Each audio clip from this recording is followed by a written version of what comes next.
మనస వాచ కర్మణ మనస్సాక్షిగా అన్ని నిజాలు చెప్తారుగా. వైఎస్ఆర్సీపీలోనే ఉన్నారా, ఉంటారా? నాకు ఆన్సర్ కావాలి.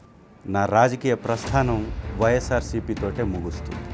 అండర్లైన్ చేసుకుంటున్నాను తాటిపల్లి చంద్రశేఖర్ గారు. హెడ్లైన్ చేసుకో. ప్రజలు మీకు ఓట్లేసింది అసెంబ్లీకి వెళ్ళమని. మీరు సభకి వెళ్లకుండా బయట ఉండి మేమే ప్రతిపక్షం, ప్రజలు మాతోనే ఉన్నారంటే ఎస్ ఛాలెంజ్ విసురుతున్నా. ప్రజాధనం దుర్వినియోగం గురించి, కులాల కుంపట్ల గురించి మాట్లాడే అర్హత వైసీపీకి ఉందా? వైసీపీకి మాత్రమే ఉంది. ఎందుకు? మీ హయాంలో అక్రమాలు ఏమీ జరగకపోతే ప్రజలు మీ మీద విసిగి వేసారిపోలేదా? 11 సీట్లకు మిమ్మల్ని కుదించలేదా? ఒక వ్యవస్థని, ఒక పచ్చ మీడియా అనేటటువంటి వ్యవస్థని పాలు పోచి పెంచుతున్నటువంటి తెలుగుదేశం పార్టీ. నిజంగా చెప్పండి, కూటమి అధికారంలోకి వచ్చిన తర్వాత వైసీపీని మీరు వదిలి వెళ్ళాలి అనుకున్న మాట వాస్తవమే? మీ జిల్లాకి తలమానికంగా మణిహారంగా ఉండేటువంటి వెలిగొండ పూలసుబ్బయ్య ప్రాజెక్టు తెచ్చింది నేనే, పూర్తి చేయబోయేది నేనే, ఈ క్రెడిట్ నేను మాత్రమే ఇస్తానంటున్నారు చంద్రబాబు. పచ్చ కామెర్లోడికి లోకమంతా పచ్చగా కనపడుతుంది. ఇప్పుడున్నటువంటి పరిస్థితులు, కేసులను తట్టుకునేటువంటి దమ్ము, కూటమిని ఫేస్ చేసేటువంటి కెపాసిటీ వైసీపీలో ఉందా? జీవితకాలం ఈ మాట గుర్తుపెట్టు. ఇవాళ చంద్రశేఖర్ అనేటటువంటి వ్యక్తి ఒక సామాన్యుడిని తీసుకొచ్చి మీ ముందు కూర్చోబెట్టినటువంటి మహాశక్తి శ్రీ జగన్మోహన్ రెడ్డి.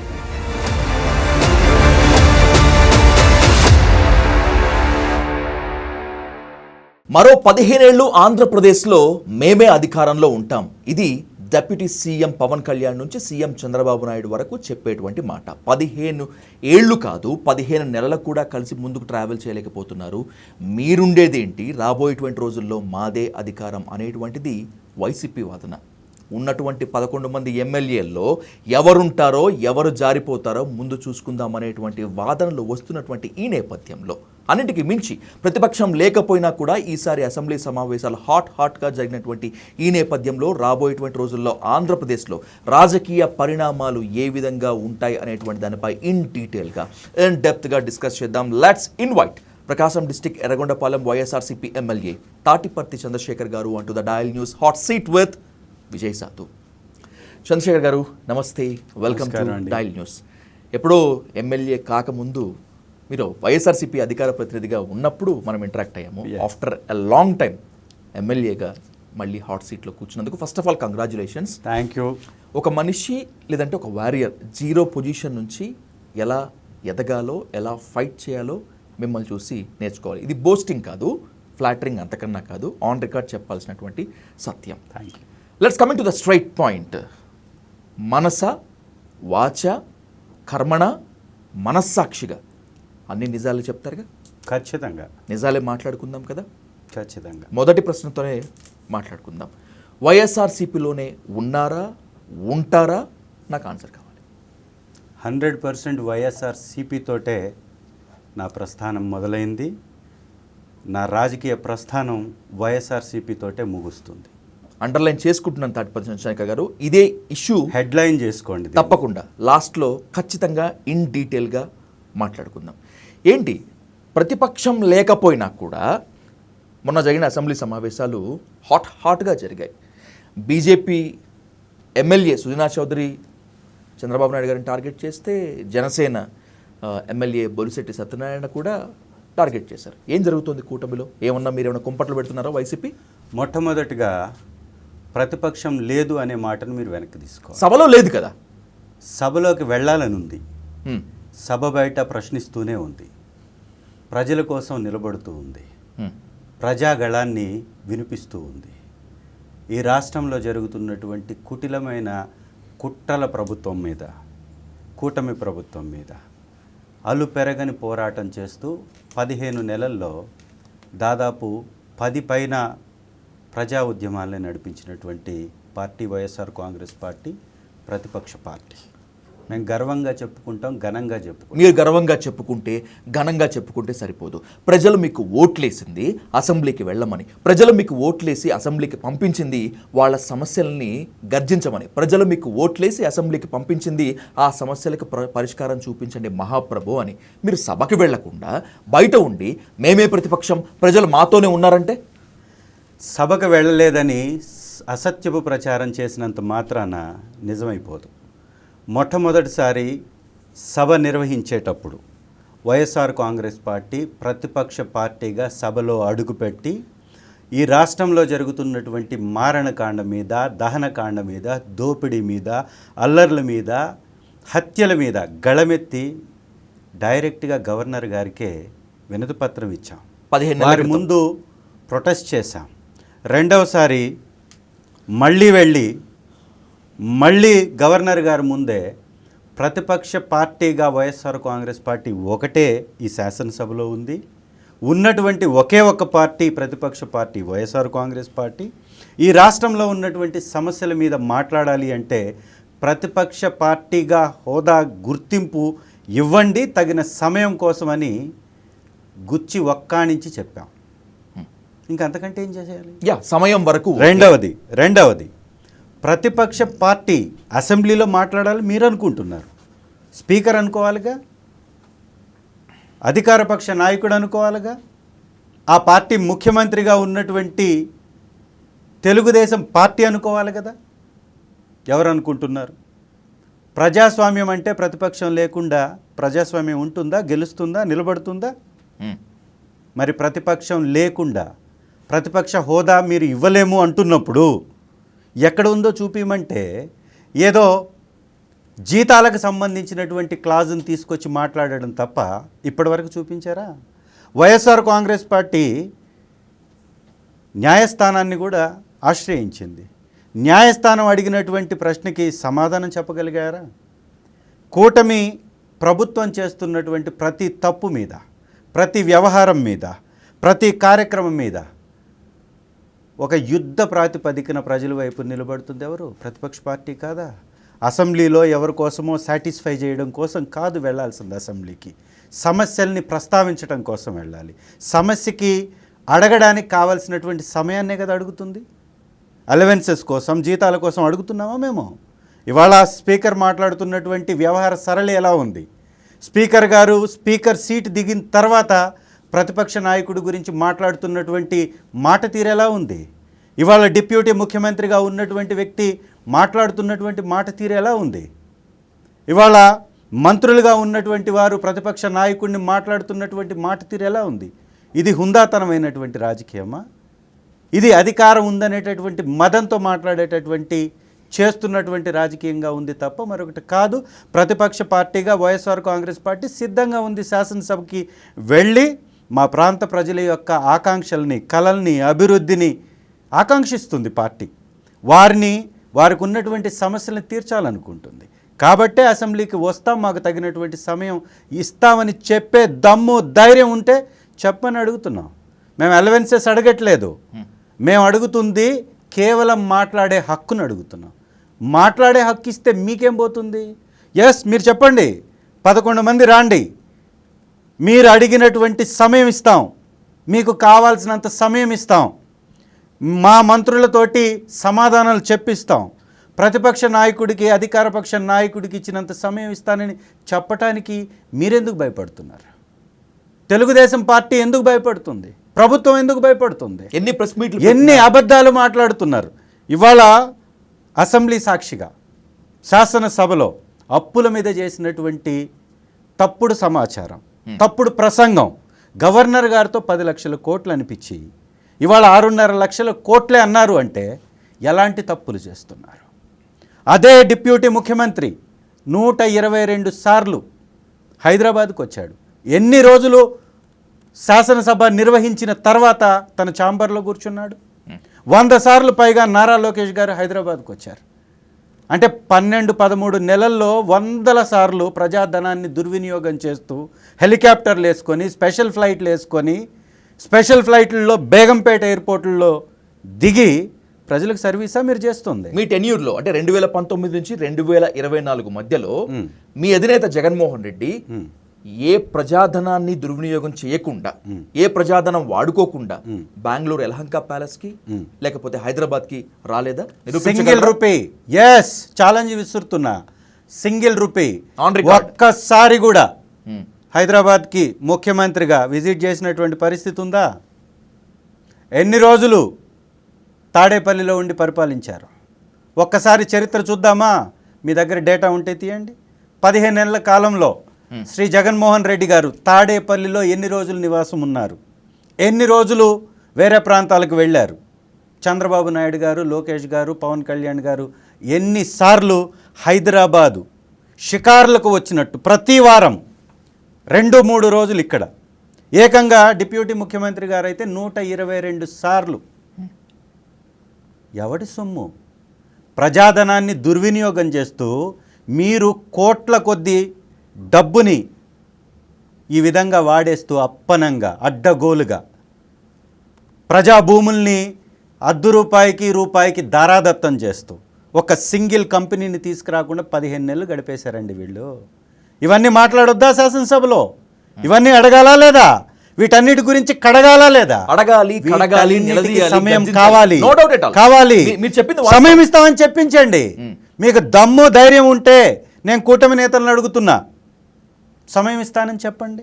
హోదా ఇవ్వమంటున్నారు, ఓకే, పక్కన పెట్టండి, దాని గురించి చూసుకుందాం. న్యాయస్థానం చెప్పినప్పుడు దాని మీద ఏ రకమైనటువంటి స్పందన చేయాలో తెలియచేయాలో చేస్తాం. ఈరోజు మేము అడుగుతుంది ఏంటి? సమయం కేటాయించమని అడుగుతున్నాం. చెప్పమనండి. నిన్నే మా నియోజకవర్గానికి సంబంధించినటువంటి ఒక సోషల్ మీడియా అబ్బాయిని, లండన్లో ఉంటాడు, శాసనసభ సాక్షిగా సాక్షాత్తు హోంమంత్రి చౌదరి అబ్బాయి, చలపతి అనేటటువంటి అబ్బాయి, కమ్మ సామాజిక వర్గం, మేడిపి గ్రామానికి చెందిన వ్యక్తి, త్రిపురాంతకం మండలం, నా నియోజకవర్గం. ఆ అబ్బాయి లండన్లో ఉంటాడు. ఆ అబ్బాయి కులాన్ని మార్చేసి కులాల గురించి ప్రస్తావిస్తుంది శాసనసభలో. నిండు శాసనసభ సాక్షిగా అబద్ధం చెప్తుంది. యూరియా మీద ముఖ్యమంత్రి అయితే వ్యవసాయం చేయలేదు కాబట్టి తనకు వ్యవసాయం గురించి అవగాహన ఉండదు. యూరియా మీద ముఖ్యమంత్రి మాట్లాడుతున్నటువంటి మాట ఏంటి? కావాలని దిగుబడి ఎక్కువ రావాలని యూరియాని ఎక్కువ వేస్తున్నారు కాబట్టి యూరియా కొరత వచ్చిందంటాడు. ఈ దిక్కుమాలినటువంటి వ్యవహారాలు చేయడానిక వీరిని అధికారంలో కూర్చోబెట్టింది. ఒక ముఖ్యమంత్రి 40 సంవత్సరాల రాజకీయ నేతకి యూరియా ఎందుకు వాడతారు తెలీదా? అత్యంత ఎక్కువ 12 లక్షల హెక్టార్లలో వరి సాగు ఇప్పుడు అమలవుతుంది ఖరీఫ్లో. నత్రజనికి ప్రత్యామ్నాయం యూరియా తప్ప ఇంకొకటి లేనే లేదు. మరి దిగుబడి రావాలంటే నత్రజని వేయాలి కదా. నత్రజని వేయడం అనేది ఎప్పటి నుంచో ఉన్నటువంటి వ్యవహారం కదా. మరి అలాంటి దాని మీద ఈ తప్పుడు సమాచారం ఇస్తూ అడ్డగోలుగా ప్రైవేటు వారికి దోచిపెట్టి నాబార్డు నుంచి వచ్చినటువంటి నిధులతోటి మెడికల్ కాలేజీలు కట్టితే సరిపోయేదానికి ప్రైవేటు వారికి మెడికల్ కాలేజీలు అప్పచెప్తూ బీజేపీ పార్టీ ఈరోజు వారు 33 సంవత్సరాలకి ఒక టర్మ్ ఇంకా 2 సార్లు పెంచుకోవడాన్ని, అంటే దాదాపుగా 99 సంవత్సరాలు లీజుకిస్తున్నారు. చెప్తుందేంటి? 33 సంవత్సరాలే పీపీపీ పద్ధతి అంటున్నారు. మరి పీపీపీ పద్ధతి నిజంగా అంత మంచిది అయితే ఇవ్వండి. మీరు స్కూల్స్ని పీపీపీకి ఇవ్వండి, అమరావతిని పీపీపీకి ఇవ్వండి. అమరావతి అనేటటువంటి గుదిబండని తీసుకొచ్చి నెత్తిన పెడుతూ ఆంధ్ర రాష్ట్ర ప్రజల మీద ఆ అప్పుల కుప్పలతోటి రాష్ట్రాన్ని అధోగతి పాలు చేస్తూ ఇవాళ ఆ డబ్బు అంతటిని ప్రజల నుంచి లాగాలని ఎందుకు చూస్తున్నాడు? అదే డబ్బుని అదే ప్రైవేటు వారితో ఖర్చు పెట్టించి 33 సంవత్సరాల తర్వాత ఆ రాజధానిని ప్రజలకు ఇచ్చేయచ్చు కదా. ప్రైవేటు వారితో డబ్బు ఖర్చు పెట్టించి రాజధాని కట్టి పీపీపీ ఆయన చెప్పినటువంటి పద్ధతి మంచిదైతే అమరావతిని నిర్మించవచ్చు కదా. Let's discuss one by one. ఇలాంటివన్నీ మాట్లాడాలంటే సమయం కావాలి. Okay, ఒక సబ్జెక్ట్ కాదు. మీ ఇంటర్వ్యూలోనే మీరు సమయం ఇవ్వడానికి వీటి గురించి మీకు ఇబ్బందిగా ఉంది. అలాంటిది శాసనసభలో మాట్లాడాలి అంటే ఎంత సమయం కావాలి? మీ అధినేత జగన్మోహన్ రెడ్డి నుంచి మీ వరకు ఇప్పటి వరకు కూడా చెప్తున్న మాట, పదే పదే అరిగిపోయిన రికార్డులాగా చెప్తున్నటువంటి మాట, ప్రజల్ని మేము మాత్రమే కంటికి రెప్పలాగా చూసుకున్నాము, చరిత్ర సృష్టించాము. అరగదండి ఈ మాట. అదే అంటున్నాను, ఎప్పటికీ అరగదు. అరిగిపోయింది. చేసింది మేము అప్పుడు చెప్పుకోలేదు, ఇప్పుడు చెప్పుకుంటున్నాం. ఎంతగా అరిగిందంటే అది 11 సీట్లకు వచ్చేంత వరకు. ఎమ్మెల్యే గారు మనస్ఫూర్తిగా గుండె మీద చేసుకొని చెప్పండి, మీరు కొన్ని చేశారు, నేను చెయ్యలేదు అనట్లేదు. ఇన్ని చేసినా కూడా మీ మీద వ్యతిరేకత లేకపోతే, మీ హయాంలో అక్రమాలు ఏమీ జరగకపోతే ప్రజలు మీ మీద విసిగి వేసారిపోలేదా? 11 సీట్లకు మిమ్మల్ని కుదించలేదా?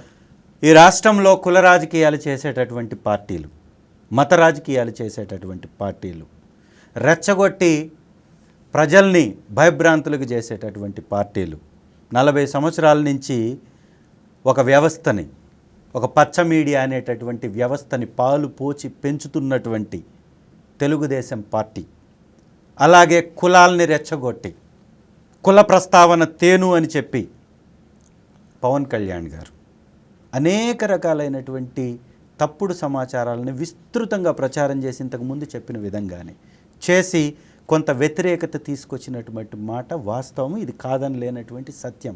కానీ ఇక్కడ జరిగినటువంటి ఎలక్షన్ మీద అనుమానాలు ఉన్నాయి. ఈ దేశంలోనే హయ్యెస్ట్ ఓటింగ్ ఈవీఎంలో ఎక్స్ట్రా నమోదైనటువంటి ఓటింగ్ పర్సెంట్ 12.5% ఏపీ నుంచి అని కేంద్ర సంస్థలైనటువంటి వారు కోడై కూస్తున్నారు. ఈరోజు జరిగినటువంటి ఎలక్షన్స్ మీద రాహుల్ గాంధీ గారు చేసినటువంటి వ్యాఖ్యలు, చూపించినటువంటి ఎగ్జాంపుల్స్ అనేక అనుమానాలకి దేశవ్యాప్తంగా చర్చ జరుగుతుంది. మీరు 11 సీట్లు అంటున్నారు, 40% ఓట్లు మీకు కనపడట్లా. ఈ సీట్లలో కూడా అనేక తప్పులు జరిగాయనేది వాస్తవం. ఎందుకు అంటే వివిప్యాడ్లని మేము మళ్ళీ లెక్కించమని అడిగాం, లెక్కించలేదు, వాటిని కాల్చివేశారు. మేము అనేక అనుమానాలు ఉన్నాయని మా ఎమ్మెల్యే అయినటువంటి వారు ఎలక్షన్ కమిషన్ వారు కట్టమన్నటువంటి ఫీజులు కట్టి ఈ బూత్లో నాకు అనుమానం ఉంది, నిగ్గు తేల్చండి అని బయట పెట్టమని చెప్తే ఎలక్షన్ కమిషన్ వాళ్ళు చేయలేదే. కాబట్టి ఎలక్షన్ మీద అనుమానాలు ఉన్నాయనేది దేశవ్యాప్తంగా ఉన్నటువంటి చర్చ. ఇది వైఎస్ఆర్ కాంగ్రెస్ పార్టీ ఒక్కటి చేయట్లేదు. మన ఆంధ్ర రాష్ట్రంలో వెనక్కి ఎందుకు వేశారు? మొదట జరగవలసినటువంటి ఎలక్షన్స్ని 4వ టైం 5వ టైంకి ఎందుకు వెళ్ళిపోయినాయి? దీని మీద కూడా ఒక చర్చ జరుగుతూ ఉంది.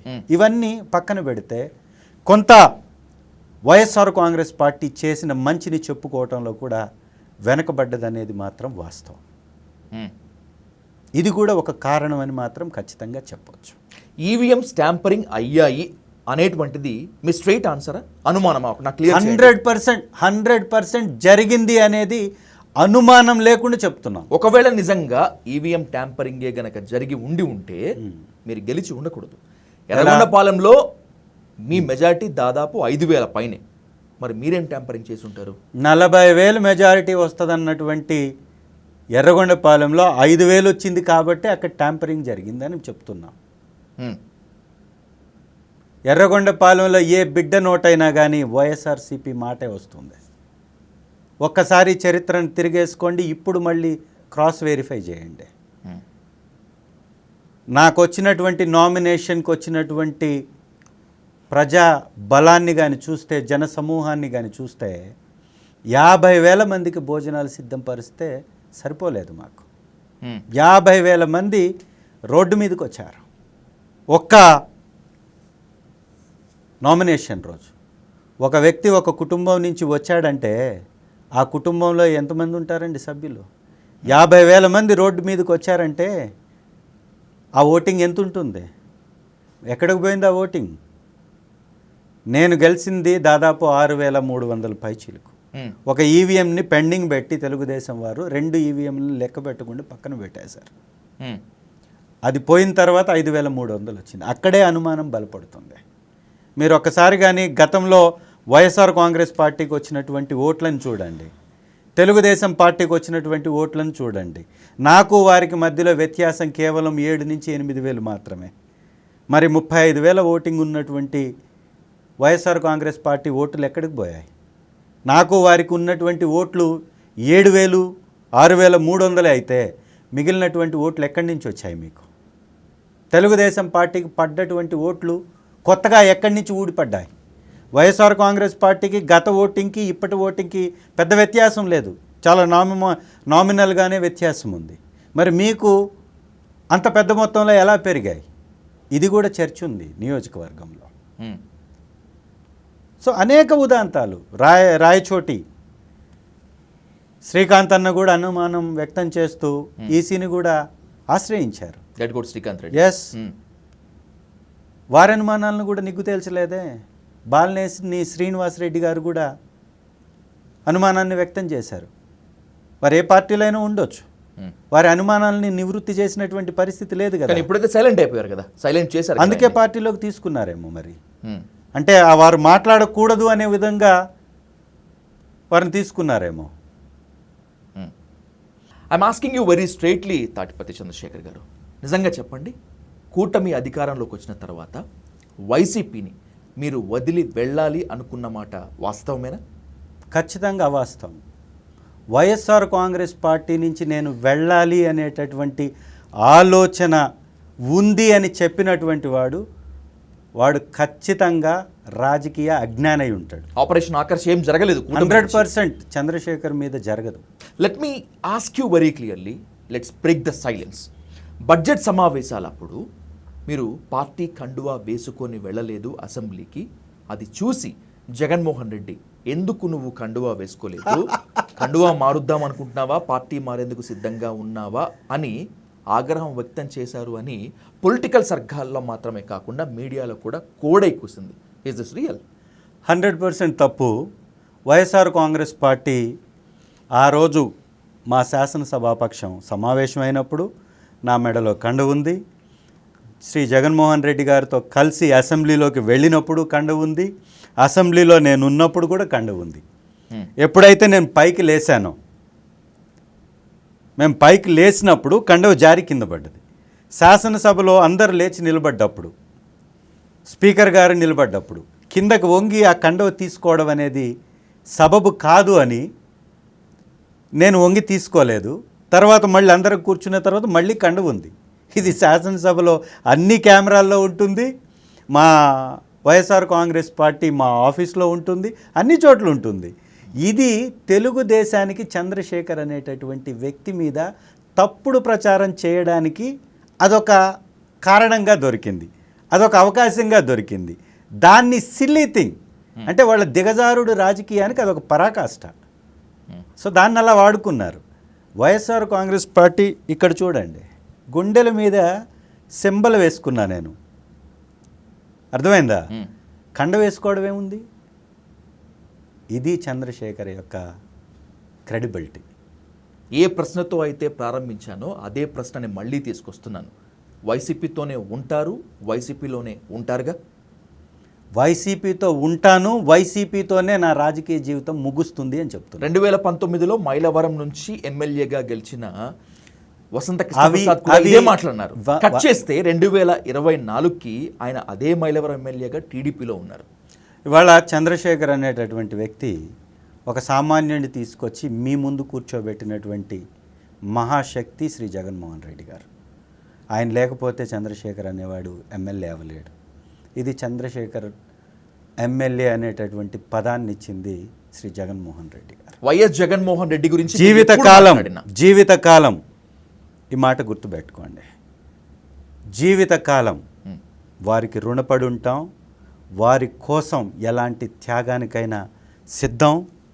మొన్నే రీసెంట్ ప్రెస్ మీట్లో కూడా చెప్పాను, మీరంతా రాజీనామాలు చేస్తారంట లేదా మీకు పదవి పోతుందంట అని అన్నాడు. ఈ పదం అనేది ఇది శ్రీ జగన్మోహన్ రెడ్డి గారు ఎర్రగొండపాలెం ప్రజలు పెట్టినటువంటి భిక్ష. వారి కోసం తృణప్రాయంగా ఈ పదవిని త్యాజించటానికి నేను సిద్ధము అని చెప్పా. That's my main question. రెండవది ఇంతకంటే కష్టకాలం ఉండదు కదా. ప్రతిపక్షంలో ఉన్నాం, 11 మందిలో ఒకరుగా ఉన్నాం. పార్టీ అధికారం లేనప్పుడు పార్టీ కోసం నిలబడి బలంగా పెద్ద ఎత్తున ప్రతిపక్ష పార్టీ బాధ్యతని మేము పోషిస్తున్నాం. ఇంతకంటే ఏముంటుంది? ఇంతకంటే పార్టీని వదిలిపెట్టాల్సినటువంటి అవసరం ఎందుకు వస్తుంది? కాబట్టి అవన్నీ అసత్యపు ప్రచారాలు. కావాలని కొంతమంది తెలుగుదేశం వారు వీడెట్టా లొంగడ కాబట్టి బురదేసేద్దాం, బురద జల్లేస్తే తుడుచుకుంటూ ఉంటారనేది వారి ఆలోచన అవ్వచ్చు. శత్రువులు మీకు కూటమిలో కన్నా కూడా వైసీపీలోనే ఎక్కువ ఉన్నారు అని నేను అంటాను, నేను నమ్ముతాను. ఖచ్చితంగా నేను నమ్మను. ఎందుకంటే మీరు సమర్థులైతే, మీ దగ్గర ఆ క్యాలిబర్ ఉంటే, కెపాసిటీ ఉంటే, సమర్థత ఉంటే మిమ్మల్ని ఎవరేం చేయలేరు. మీరు సమర్థుడు కాబట్టే పార్టీలో మీకు శత్రువులు ఉన్నారని నేను అంటున్నాను. ఉంటే ఎవరి పని వాళ్ళు చేసుకుంటుంటారు. ఏమవుతుంది దానివల్ల? నిజంగా లేరా సొంత పార్టీ? ఖచ్చితంగా లేరు. ఖచ్చితంగా లేరు. ఆఫ్ ద రికార్డ్గా అనుకొని చెప్పండి. 100% లేరు. దీని గురించి మళ్ళీ మాట్లాడతాను ఖచ్చితంగా, తప్పకుండా. That's my main question to MLA గారు. ఒకవేళ కూటమి మిమ్మల్ని డిస్క్వాలిఫై చేసిన, దట్ మీన్స్ స్పీకర్ మిమ్మల్ని డిస్క్వాలిఫై చేసిన, ఒకవేళ రాబోయేటువంటి రోజుల్లో ఈ 11 మంది ఎమ్మెల్యేలను రాజీనామా చేయమని మీ అధినేత జగన్మోహన్ రెడ్డి ఆదేశించిన, చేస్తారా? ఖచ్చితంగా చేస్తాం. చేస్తారు. సరే, మళ్ళీ గెలిచే దమ్ము, ధైర్యం, సత్తా ఉన్నాయి? 30,000 పైచీలకు మెజారిటీతో గెలుస్తాం. అప్పుడు ఈవీఎం స్టాంపరింగ్ కావని గ్యారంటీ ఏంటి? 100% మా జాగ్రత్తలో మేము ఉంటాం కదా. మేము ఉంటాం కదా ఖచ్చితంగా. ఆల్రెడీ ఒకసారి దెబ్బతిన్నాం, మరోసారి దెబ్బతిన్నాం కదా. ఏజెన్సీలో మాత్రమే కాకుండా ఏమాత్రం రహదారి సౌకర్యం లేనటువంటి గ్రామాలకు రోడ్లు వేస్తున్నారు. గిరిజనుల, నిరుపేదల, ప్రజల్లో జీవితాల్లో వెలుగులు నింపుతున్నారు డిప్యూటీ సీఎం అని జనసేన మాత్రమే కాకుండా మిగతా వాళ్ళంతా ఆయన ఆకాశానికి ఎత్తిస్తున్నారు. మిగతా నియోజకవర్గాలు మొత్తం అంతా ఒకెత్తు. చంద్రశేఖర్ గారు, నాకు ఒంగోలు జిల్లాతో సంబంధాలు ఉన్నాయి. ఎస్పెషల్లీ మీ కాన్స్టిట్యున్సీ పైన కూడా నాకు ఎంతో కొంత అవగాహన ఉంది. మీ జిల్లాలో కూడా చాలా హ్యామ్లెట్ విలేజెస్ ఉన్నాయి కదా. ఎస్. పడ్డాయా రోడ్లు? ఖచ్చితంగా పడలేదు. Single road పడలేదండి. పాలుట్ల అనే విలేజ్ ఉంది. పాలుట్ల విలేజ్ కదా, హ్యామ్లెట్ విలేజ్. అది అడవి లోపల ఉంటుంది. ఆ రోడ్డు గురించి దాదాపుగా 15 నెలలు ఇప్పటికీ ప్రభుత్వం వచ్చిన తర్వాత, మా ప్రభుత్వ హయాంలో మట్టి పోయించి, నేను వెళ్ళి 6 నెలలే నేను ఇన్ఛార్జిగా ఉన్నాను. మట్టి పోయించి అది చదును చేసి లెవెల్ చేశాను. అప్పుడున్నటువంటి అటవీ శాఖ మంత్రి గారు, అప్పుడు పెద్దిరెడ్డి గారు ఉంటే వారికి కూడా రిక్వెస్ట్ పెట్టాను. నేను అది పర్మిషన్ ఇవ్వాలి అని రిక్వెస్ట్ పెట్టాను. అది షార్ట్ టైం ఉండడం వల్ల నేను దాన్ని వేయలేకపోయాను. 6 మంత్సే నేను ఇన్ఛార్జిగా ఉన్నాను అప్పుడు. ఆ తర్వాత ఈ 15 నెలల నుంచి ఆ రోడ్డు వేయమని అడగనటువంటి అధికారి లేదు, తొక్కనటువంటి గడప లేదు. పాలుట్ల విలేజ్ ఈరోజు వరకు వేయలేదే. నేనున్నప్పుడు 6 నెలల్లో పుల్లల చెరువు మండలంలో ఒక హ్యామ్లెట్ విలేజ్ ఉంది, గిరిజనగూడెం. అక్కడ నేను వేశాను. ఈ విలేజ్ చాలా ఇంపార్టెంట్ విలేజ్ పాలుట్ల, అక్కడ వేయలేకపోయాం. రెండవది, వైఎస్ఆర్ కాంగ్రెస్ పార్టీలో రోడ్ల మీద విపరీతమైనటువంటి మా ప్రభుత్వం మీద విష ప్రచారం చేశారు. ఇవాళ ఎర్రగొండపాలెంలో నిర్మించబడుతున్నటువంటి national highway Macherla to Yerragondapalem YSR Congress Party ప్రభుత్వం తెచ్చింది, కేంద్రం నుంచి నిధులు కేటాయించింది. నేను ఇన్ఛార్జిగా వచ్చిన తర్వాత అటవీ శాఖ అనుమతులు ఇప్పించాను. ఇవాళ వేస్తున్నారు. ఇప్పుడు దోర్నాల నుంచి కర్నూలుకి ఆ రోడ్డు కూడా మేము ఇచ్చిందే, మేము తెచ్చిందే, మేమే వేస్తాం, మేమే మొదలు పెట్టాం. డిపిఆర్ ఇవ్వడం కానీ, శాంక్షన్ చేయించడం కానీ, టెండర్లు పిలిపించడం కానీ, కంప్లీట్ చేయించేటటువంటి కార్యక్రమాలు కానీ, బడ్జెట్ అలొకేషన్ కానీ అన్నీ జరిగిపోయాయి అప్పుడే. ఆల్రెడీ వర్క్స్ కూడా స్టార్ట్ అయ్యాయి, కంప్లీట్ ఫినిషింగ్ స్టేజ్లో ఉన్నాయి. ఇవన్నీ వైఎస్ఆర్ కాంగ్రెస్ పార్టీ తెచ్చింది. పర్టికులర్గా ఎర్రగొండపాలెంలో పుల్లల చెరువు, గారపెంట నేను వేయించినటువంటి రోడ్డు. గుర్రప్సాల, కొలుకుల, ఎర్రగొండపాలెం నేను వేయించినటువంటి రోడ్డు. మీరు తీసుకోండి, 6 మంత్స్లో నేను ఇన్ని చేయగలిగితే 15 నెలలు అవుతుంది.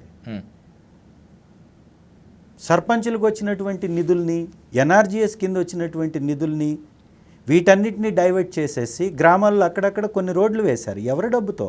ప్రభుత్వం డబ్బు ఉందా?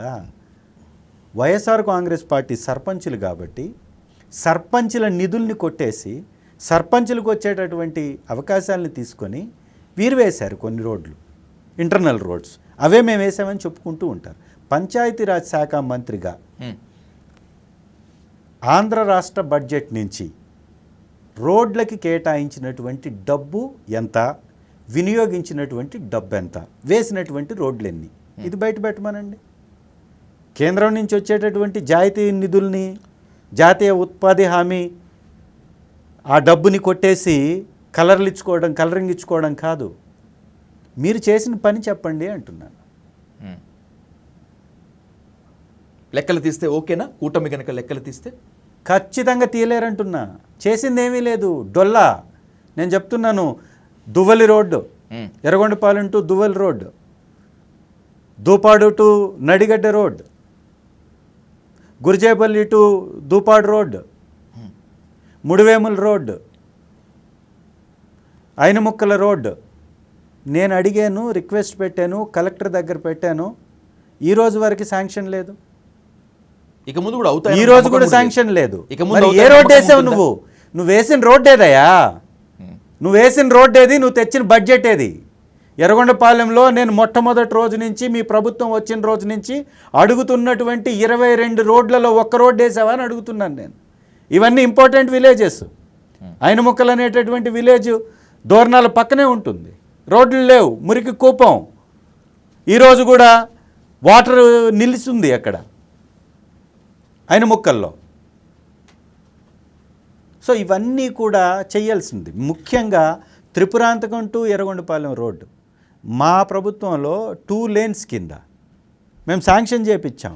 టెండర్ అయింది, కాంట్రాక్టరు తీసుకున్నాడు, ఆ కాంట్రాక్ట్ని క్యాన్సిల్ చేశారు. ఇప్పుడు వీళ్ళు కాంట్రాక్ట్ని క్యాన్సిల్ చేసి ప్యాచెస్ వేస్తున్నారు. ఇప్పుడు పుల్లల చెరువు రోడ్డు నూతనంగా నిర్మించాల్సినటువంటి రోడ్డుకి ప్యాచెస్ వేస్తున్నారు. ఈరోజు ప్యాచ్లు వేసి మేము చేసామని చెప్పుకుంటూ ఉంటారు. ఇది వారి యొక్క విష సంస్కృతి. ఎవరేం చేయగలుగుతాం? Let's play truth or dare round. Chandrashekar గారు, ఇప్పుడు కూటమి వెంటాడుతోంది, వేటాడుతోంది. రాబోయేటువంటి రోజులు కూడా మరింత భయంకరంగా ఉండేటువంటి ఛాన్స్ ఉంటుంది. రెడ్ బుక్ రాజ్యాంగానికి మించి ఉంటుందని అంటున్నారు. ఇప్పుడున్నటువంటి పరిస్థితుల్లో కేసులను తట్టుకునేటువంటి దమ్ము, కూటమిని ఫేస్ చేసేటువంటి కెపాసిటీ వైసీపీలో ఉందా, ఉంటుందా? రాజశేఖర్ రెడ్డి గారి బిడ్డ ఈ రాష్ట్రంలో రాజకీయంలో అడుగుపెట్టిన రోజే దమ్మేంటో, ఆయనకు ఉన్నటువంటి సత్తా ఏంటో ప్రపంచం చూసింది. ఆ రోజు కేంద్రంలో ఉన్నటువంటి ప్రభుత్వానికే తల ఒగ్గనటువంటి మొనగాడు మగాడు జగన్మోహన్ రెడ్డి గారు. ఆ పార్టీ ఈరోజు ఎక్కడుంది? నామ రూపాలు లేకుండా రాష్ట్రం నుంచి తరివేయబడ్డది. అది జగన్ అన్నకున్నటువంటి దమ్ము, ధైర్యం. ఈరోజు జగన్ అన్న శిష్యులుగా, ఆయన సైనికులుగా, ఆయన వెంట ఈగ వాలకుండా ఆయన కోసం పనిచేసేటటువంటి సైన్యం సిద్ధంగా ఉంది. ఈ రెడ్ బుక్కులు, ఎల్లో బుక్కులు మమ్మల్ని ఏం చేయలేవు. వీటికి భయపడేది కానీ ఉంటే ఇన్ని రోజులు 15 నెలల నుంచి ఇన్ని కార్యక్రమాలు చెయ్యం మేము. తెలుగుదేశం పార్టీ లాగా ముడుచుకొని మూలను గుర్చుకోలే మేము. 3 సంవత్సరాలు ఉనికి లేదు తెలుగుదేశంకి వైసీపీ గెలిచిన తర్వాత. ఒకసారి చరిత్ర తిరగేసి చూసుకోండి మీరు. 3 సంవత్సరాలు ఈవెన్ చంద్రబాబు గారే బయటికి రాల. అది వారి చరిత్ర. వైఎస్ఆర్ కాంగ్రెస్ పార్టీ మొదటి రోజు నుంచే రోడ్ల మీదకి వచ్చింది. ప్రజా ఉద్యమాలలో ఉంది, ప్రజల కోసం నిలబడి ఉంది. ఎక్కడికైనా వెళ్తాం, ఎంత దూరమైనా వెళ్తాం, ఎన్ని అడ్డంకులు వచ్చినా వెళ్తాం, తగ్గేదే లేదు. జగన్మోహన్ రెడ్డి గారి గురించి ఎప్పుడు ప్రస్తావించినా, ఎప్పుడు మాట్లాడాలనుకున్నా కూడా చంద్రశేఖర్ గారు మీరు శ్రీ వైఎస్ జగన్మోహన్ రెడ్డి అంటారు. అవునా? అంతే. ఇంత బానిసత్వం అవసరమా? ఇంత భక్తి అవసరమా? చంద్రశేఖర్ అనేటటువంటి నేను నా పేరుని ఎంత గౌరవంగా పలుకుతానో చంద్రబాబు గారి పేరును కూడా అలాగే పలికేనే. మీరు అదెందుకు వినలేదు? జగన్మోహన్ రెడ్డి గారు తన హుందాతనం ఏంటో, వారి వ్యక్తిత్వం ఏంటో చూసినటువంటి వారికి మీకు అది అర్థమవుతుంది. మీరు గుడికి వెళ్ళినప్పుడు మీరు ఎంత హుందాగా ఉండాలనుకుంటారో అక్కడ మీకు ఉండేటటువంటి గౌరవం ఏంటో మాకు అలాగే ఉంటుంది. ఏం తప్పేం కాదు. ఎందుకంటే తండ్రిని పోగొట్టుకొని రాష్ట్రం కోసం, రాష్ట్ర ప్రజల కోసం పార్టీని పెట్టి, పార్టీ అధికారంలోకి వచ్చిన తర్వాత తనని నమ్మినటువంటి ప్రజల కోసం తను చేసినటువంటి సర్వీస్ ఉంది చూసారా, దానికోసం ఎంత బానిసత్వం అయినా చేయొచ్చు. ఎందుకంటే ఒక పేద కుటుంబంలో పుట్టినటువంటి వ్యక్తిగా, పేదవాళ్ళ కష్టం తెలిసినటువంటి వ్యక్తిగా, పేదవాడిని గౌరవించడము అంటే ఒక అన్నా క్యాంటీన్ పెట్టి రోడ్డు మీద 200 మందికి భోజనం పెట్టడం అనుకొని పార్టీ ఒకవైపు ఉంటే, పేదవాడికి గుట్టుగా గడప వద్దకి ప్రభుత్వ పథకాలను ఇచ్చి వారిని గౌరవంగా భోజనం పెట్టించి వారి గుమ్మంలోకి, వారి గడపలోకి ప్రభుత్వ పథకాలను తీసుకెళ్లాలని 27 లక్షల మంది ఇంటికి ఇల్లు ఇచ్చాడండి, పట్టాలు ఇచ్చాడండి. పట్టాలు ఇచ్చాడు. ఎన్ని లక్షల మందిని లక్షాధికారులను చేశాడు. ఇది చరిత్ర. అలాంటి వ్యక్తి కోసం ఎంత బానిసత్వం అయినా చేయవచ్చు. ది మోస్ట్ చంద్రబాబు నాయుడికి చరిత్ర ఉందా? జగన్మోహన్ రెడ్డి గారు చేసినటువంటి ఈ యొక్క సాహసం ఈ దేశ రాజకీయాల్లో ఎవడన్నా చేశాడా? ఇన్ని లక్షల మందికి ఇళ్ళు కట్టించినటువంటి చరిత్ర ఉందా? ఏ ముఖ్యమంత్రికైనా ఇలాంటి చరిత్ర ఉందా? ఒక పేదవాడి కొడుకు గౌరవంగా గుడి లాంటి బడిలో చదవాలని అనుకున్న నాయకుడు ఉన్నాడా? చెప్పాలి మీరు. ఈరోజు ప్రతి గ్రామంలో స్కూల్ని అద్భుతంగా డెవలప్ చేశారు. అది జగన్మోహన్ రెడ్డి. అద్భుతంగా ప్రతి జిల్లాకి ఒక మెడికల్ కాలేజీని తీసుకెళ్ళాడు. ప్రజలకు కావాల్సినటువంటి కనీస అవసరాలు ఏంటి సార్? ముఖ్యమైనది భోజనం, అంటే వ్యవసాయం. రెండవది వైద్యం. మూడవది నివాసం. నాలుగవది విద్య. ఈ 4టికి జగన్మోహన్ రెడ్డి గారు వేసినటువంటి పెద్దపీట చరిత్రలో ఏ నాయకుడన్నా వేసుంటే మీరు నేను చేసేది బానిసనే అంటే నేను ఒప్పుకుంటా. బానిసత్వం అంటే ఒప్పుకుంటా. ఇంత గొప్ప నాయకుడికి, ఇంత గొప్ప ఆలోచన కలిగినటువంటి వ్యక్తికి శిష్యుడిగా ఉండడం గర్వకారణమే. దీనిలో ఎలాంటి సందేహం లేదు. You must answer to a most controversial question MLA గారు. వైసీపీలో ఉండేటువంటి ఏ దళిత నేతకి సెల్ఫ్ రెస్పెక్ట్, ఆత్మగౌరవం ఉండదు. అందుకే జగన్మోహన్ రెడ్డి దగ్గర బానిసల్లా పడి ఉంటారు. కనీసం వాళ్ళని దేకకపోయినా, దగ్గరికి తీసుకోకపోయినా కూడా జగన్మోహన్ రెడ్డి చుట్టూ ఉంటారు అని చాలామంది, ఎస్పెషల్లీ కూటమిలో ఉన్నటువంటి దళిత నేతలు మాత్రమే కాకుండా చాలామంది చేస్తుంటారు. Is it right are wrong? వాళ్ళెవరు మాట్లాడుతున్నారు? సిగ్గుపడాలి. వాళ్ళు బుద్ధి తెచ్చుకోవాలి. బానిసలు మీరు అని అడుగుతున్నా. జగన్మోహన్ రెడ్డి గారు ఎమ్మెల్యేల పేర్లు ప్రకటించేటప్పుడు ఒక దళిత నాయకుడితోటే పేర్లు ప్రకటించాడు, ఎమ్మెల్యేలవి. రెండవది, దళితులకు ఎంతమందికి మంత్రి పదవులు ఇచ్చాడండి జగన్మోహన్ రెడ్డి గారు? కూటమి ఎంతమందికి ఇచ్చింది? డిప్యూటీ ముఖ్యమంత్రి దళిత నాయకుడు ఉండాడు, ఇవాళ ఉన్నాడా? దళిత ముఖ్యమంత్రి ఉన్నాడా? డిప్యూటీ ముఖ్యమంత్రి. సిగ్గుపడండి. మాట్లాడేటటువంటి ఈ బానిసలు సిగ్గుపడాలా? జగన్మోహన్ రెడ్డి గారితో కలిసి ఈ రోజుకు కూడా వారి కుటుంబంలో, వారింట్లో వారు భోంచేసేటప్పుడు ఎవరో ఒకరు అక్కడ ఉన్నటువంటి ఎమ్మెల్యే, వారు దళితులు అయి ఉండొచ్చు, గిరిజనులు అయి ఉండొచ్చు, వెనకబడ్డటువంటి బీసీలు అయి ఉండొచ్చు, వారితో పాటు భోంచేస్తారు. చంద్రబాబు గారి దగ్గర ఎవరికి ఇంత గౌరవం దక్కి ఉండదు ఎప్పుడు. నిన్న కూడా ఒక డిజిటల్ బుక్ లాంచ్ చేశాం. ఈ అన్యాయాల మీద, ఈ ఘోరాల మీద, ఈ చేస్తున్నటువంటి అఘాయిత్యాల మీద ఆ రోజు ఉన్నటువంటి మా ప్రభుత్వం, రేపొచ్చే మా ప్రభుత్వం ఖచ్చితమైనటువంటి ప్రజాస్వామ్య విలువల్ని పాటించి వారి మీద చర్యలు తీసుకోవాలని ఒక డిజిటల్ బుక్ను లాంచ్ చేశాం. ఆ లాంచింగ్లో ఎవరున్నారో చూడండి ఒకసారి. నందిగామ సురేష్ గారు ఉన్నారు. ఎంతమంది దళిత నాయకులు ఉన్నారండి? ఇవాళ అనితమ్మ దళిత హోంమంత్రిగా ఉంది. హోంమంత్రిగా ఒక దళితులకి, ఒక మహిళకి అవకాశం వచ్చింది. ఎవరి పుణ్యం అది? శ్రీ జగన్మోహన్ రెడ్డి గారు. చంద్రబాబు నాయుడు గారు 14 సంవత్సరాలు ఎప్పుడు ఒక దళిత మహిళకి హోంమంత్రి ఇవ్వలేదే. ఈ గౌరవం తెచ్చిపెట్టింది శ్రీ జగన్మోహన్ రెడ్డి గారు. ఒక్కసారి తిరిగి చూసుకోండి. జగన్మోహన్ రెడ్డి గారి దగ్గర ఉన్నటువంటి దళిత మంత్రులు ఎంతమంది, ఎమ్మెల్యేలు ఎంతమంది, వారికి ఉన్నటువంటి స్థాయి ఏంటి? ఇవాళ ప్రెస్ మీట్లు పెట్టిన జగనన్నతో నడిచిన ఎంతమంది ఉన్నారో ఒకసారి చూసుకోండి.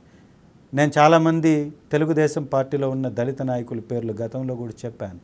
ఎగ్జాంపుల్ వర్ల రామయ్య గారు. వర్ల రామయ్య గారు ఎన్ని సంవత్సరాల నుంచి ఉన్నారండి వారిని అంటిపెట్టుకొని? ఈరోజు వరకు వారికి ఇచ్చినటువంటి స్థానం ఏంటి? ఒక్కసారి ఆలోచించుకోండి. ఇది ఒక ఎగ్జాంపుల్ మాత్రమే. అనేక మంది ఉన్నారు నలిగిపోయినటువంటి వారు. మోత్కుపల్లి నరసింహులు గారు బాహాటంగా స్టేజ్ల మీదకి వచ్చి తిట్టాడు చంద్రబాబు నాయుడు గారి గురించి. ఎన్నో ఎగ్జాంపుల్స్ చెప్పుకోవడానికి చాంతాడంత లిస్ట్ ఉంది. వారి వలన వారి ద్వారా నష్టపోయినటువంటి వారు అనేక మంది దళిత నాయకులు ఉన్నారు. జగన్మోహన్ రెడ్డి గారి వలన నష్టపోయిన దళిత నాయకులు ఎవరు లేరే? అది గుర్తుంచుకోండి. Let's conclude with 2 important questions Chandrashekar గారు. ఫస్ట్ వన్, స్వతహాగా సివిల్ ఇంజనీర్ మీరు. ఈ సోషల్ ఇంజనీరింగ్లో, ఈ క్రూయల్ పాలిటిక్స్లో తట్టుకుంటారు అనే నమ్మకం ఉందా? తట్టుకోగలరా? మంచి చేయడం నాకు తెలిసినటువంటి వ్యవహారం. రాజకీయాల్లో మంచి చేస్తే నష్టపోయేటటువంటి వాడు ఎవడు ఉండడు. కులాలను పెట్టి మతాలను రెచ్చగొట్టి ఆర్థిక లూటీ చేయాలనే ఆలోచనలు ఉన్నటువంటి వాళ్ళు నష్టపోతారు. కాబట్టి రాజకీయంగా నలుగురికి సేవ చేయాలనేటటువంటి ఆలోచనతోటి నేను రాజకీయాల్లోకి వచ్చాను. ఆ అవకాశం రాజకీయాల్లో ఉంటుందని నమ్మాను. ఖచ్చితంగా ప్రభుత్వం వచ్చి ఉంటే నేనేంటో, నా ఆలోచన ఏంటో అది ఈ రాష్ట్రం చూసేది. దురదృష్టవశాత్తు ఆ అవకాశం రాలేదు. అయినప్పటికీ కూడా నాకున్నటువంటి ఎమ్మెల్యే పదవి ద్వారా నా ఎర్రగొండపాలెం ప్రజలకి నన్ను నమ్మి ఓట్లేసి నా పక్కన, నా పక్షాన ఇంత బలంగా నిలబడుతున్నటువంటి నా వైఎస్ఆర్ కాంగ్రెస్ పార్టీ యువతకి, నాయకులకి, వారికి ఖచ్చితంగా వెన్నంటి ఉంటూ వారితో పాటు నడుస్తూ ఎర్రగొండపాలెం పేదల పట్ల, ప్రజల పట్ల నా బాధ్యతని, చిత్తశుద్ధిని నేను చాటుకుంటాను. మీరు మోస్ట్ కాన్సన్ట్రేషన్ చేసినటువంటి కాన్స్టిట్యుయెన్సీ, మీరు కంటెస్ట్ చేయాలన్నటువంటి నియోజకవర్గం కొండెపి. కట్ చేస్తే ఎర్రగొండపాలెంకి వచ్చారు, కట్ చేశారు. రాబోయేటువంటి ఎన్నికల్లో ఎర్రగొండపాలెం మీ చేతిలో ఉంటుంది అన్న నమ్మకం ఉందా? ఉంచుతారు అన్న నమ్మకం ఉందా? 100% ఉంటుంది. ఎర్రగొండపాలెం ప్రజల యొక్క రుణం తీర్చుకోవడానికి ఎర్రగొండపాలెంలోనే ఉండి గెలిచి వారికి సర్వీస్ చేస్తా. ఇప్పుడున్నటువంటి ఈ రోజుల్లోనే మీ పార్టీ కీలక నేత, మాజీ మంత్రి ఆదిమూలపు సురేష్ మీకు ఎత్తు పెడుతున్నాడు కదా, ఇక రాబోయేటువంటి రోజుల్లో ఎందుకుంటుంది, ఎలా ఉంటుంది? సార్, రాజకీయాల్లో ఎవరి ఆశ, ఎవరి ఆలోచన వారికి ఉంటుంది. అది తప్పేం కాదు, మొట్టమొదటిది. రెండవది, వారు అక్కడ వచ్చి డిస్టర్బ్ చేస్తున్నారు అనేది అసత్యం, తప్పుడు వార్త. నో డౌట్, నేను ఒప్పుకోను, నేను నమ్మను. మీరు ఎంత చెప్పినా నేను రాజీ పడను.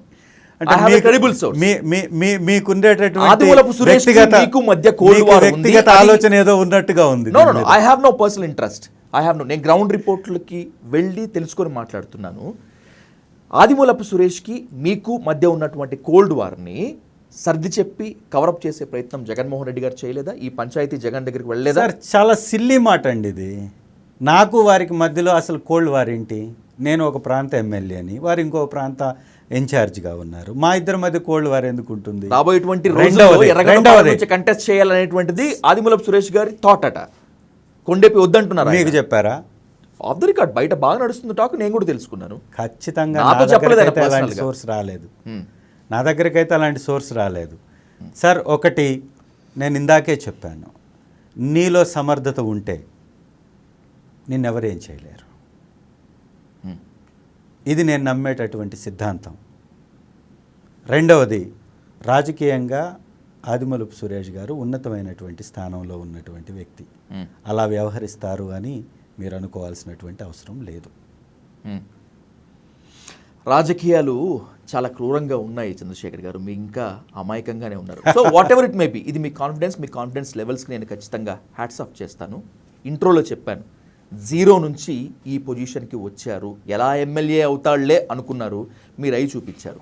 మీ సమర్థతకి మళ్ళీ ఇంకోసారి హ్యాట్స్ ఆఫ్ అండ్ సల్యూట్ చెప్తూ, రాబోయేటువంటి రోజుల్లో రాజకీయం ఇలాగే ఉండాలని, ఒకవేళ మారినా రాటు తేలినా మళ్ళీ ఇదే హాట్ సీట్లో కూర్చొని మనం ఇంతకన్నా హాట్గా మాట్లాడుకుందాం. What ever it may be, all the best for your best future.